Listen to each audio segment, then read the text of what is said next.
मध्ये आपलं पुन्हा एकदा स्वागत। जागतिक युद्धानंतर जरा राजकीय युद्धाकडे येऊया। केंद्र सरकार आणि राज्यामध्ये दोन्हीकडे सध्या अर्थसंकल्पीय अधिवेशन सुरू आहे आणि अधिवेशन म्हटलं तर गदारोळ, आरोप प्रत्यारोप हे होणारच। युद्ध आखातात, झळा भारतात। नाही म्हटलं तर या युद्धाचे परिणाम भारतावरती झालेले आहेतच।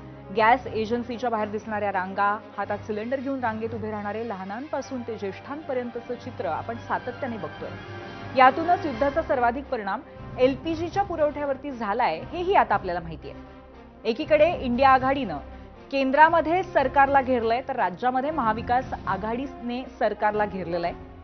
राज्याच्या विधानसभेमध्ये काँग्रेसचे नाना पटोले आणि शरद पवार गटाचे जयंत पाटील यांनी हा गॅस एलपीजीचा मुद्दा लावून धरला। काल विधान परिषदेमध्ये गॅस पुरवठ्यावरती निवेदन दिलेल्या अन्न आणि नागरी पुरवठा मंत्री छगन भुजबळ यांनी आज विधानसभेतही निवेदन दिलं। याबद्दल आपण सविस्तर बोलणार आहोत।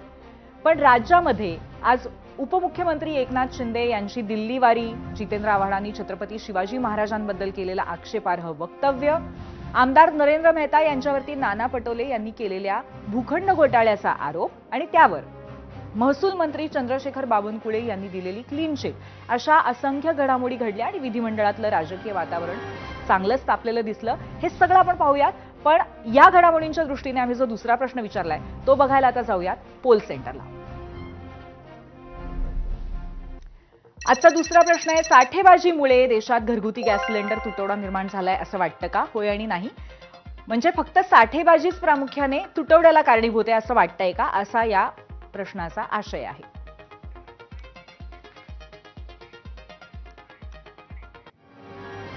राज्य सरकारने स्थापन केलेल्या दक्षता पथकानं केलेल्या कार्यवाहीनुसार जानेवारी ते 15 मार्च पर्यंत पथकाने 1208 सिलेंडर जप्त केले। जप्त केलेल्या मालाचं मूल्य हे 33,66,411 इतकं आहे। या संदर्भात 23 गुन्हे दाखल करण्यात आले आहेत। 18 व्यक्तींना अटकही करण्यात आली आहे। अन्न आणि नागरी पुरवठा मंत्री छगन भुजबळ यांनी गॅस साठेबाजी संदर्भात निवेदनाच्या मार्फत विधानसभेमध्ये दिलेली ही आकडेवारी। ही आकडेवारी सांगताना राज्यात घरगुती गॅसचा तुटवडा नाही असं भुजबळ सांगायला विसरले नाही। तसंच राज्यामध्ये डिझेल आणि पेट्रोलचाही साठा पुरेसा असल्याचं त्यांनी सांगितलंय। त्याबरोबरच राज्यातील परिस्थिती नियंत्रणात ठेवण्यासाठी सरकारनं केलेल्या कार्यवाहीचीही माहिती त्यांनी सभागृहाला दिली। साठेबाजीला आणि काळा बाजाराला रोखण्यासाठी सरकारनं केलेल्या उपाययोजनांबाबतही भुजबळांनी माहिती दिली। ऐकूयात। राज्यामध्ये घरगुती गॅस सिलेंडरचा पुरेसा साठा शिल्लक आहे। राज्यात एलपीजीचा पुरवठा सुरळीत राहण्यासाठी रिफायनरीमधील एलपीजी दैनिक उत्पादन 9,000 मेट्रिक टनावरून 11,000 मेट्रिक टनापर्यंत वाढविण्यात आले आहे। Petrol 1,95,579 kilo litre, diesel 4,55,046 kilo litre. राज्यामध्ये पेट्रोल डिझेलचा पुरेसा साठा शिल्लक असून सुरळीत वितरण सुरू आहे। 2026-27 पत्रान्वये सर्व जिल्हाधिकारी यांना जिल्हा स्तरावर दक्षता फिरते पथक स्थापन करून आवश्यक त्या तपासण्या करण्याच्या सूचना देण्यात आलेल्या आहेत।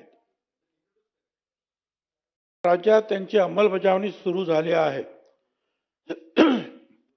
घरगुती गॅसचा अवैध वापर, साठेबाजी व काळा बाजार यासारख्या अनियमितता करणाऱ्या व्यक्तींविरुद्ध जीवनावश्यक वस्तू अधिनियम 1955 मधील तरतुदीनुसार कठोर कारवाई करण्यात येत आहे। 7 मार्च पासून घरगुती आणि व्यावसायिक सिलेंडरमध्ये 60 रुपयांची वाढ केली अशी माहिती भुजबळांनी दिली। लोकांमध्ये घबराटीचं वातावरण निर्माण होऊ नये म्हणून दररोज रेडिओ, FM, दूरदर्शन आणि मुद्रित माध्यमांच्या माध्यमातून माहिती देण्याचे निर्देशही दिल्याचं त्यांनी सांगितलंय। तसंच चुकीची माहिती देणाऱ्या माध्यमांवरती कारवाई होणार असंही त्यांनी सांगितलंय। जर गॅस पुरवठ्यामध्ये अडचणी निर्माण झाल्या तर कोळसा, रॉकेल यांच्यासारख्या पर्यायी इंधनांचा सरकार विचार करतंय असंही ते म्हणाले। या व्यतिरिक्त आणखीन काय माहिती दिली आपण पाहूयात। 7 मार्च 2026 पासून घरगुती व व्यावसायिक सिलेंडरच्या किमतीमध्ये पुढील प्रमाणे वाढ केलेली आहे। घरगुती सिलेंडर 852.50 रुपये पासून 912.50 रुपये म्हणजे 60 रुपयाची वाढ आणि व्यावसायिक सिलेंडर जे आहे हे 1720.50 रुपयावरून 114.50 रुपये वाढ केलेली आहे. गॅस पुरवठ्यात केरोसिनचा भाव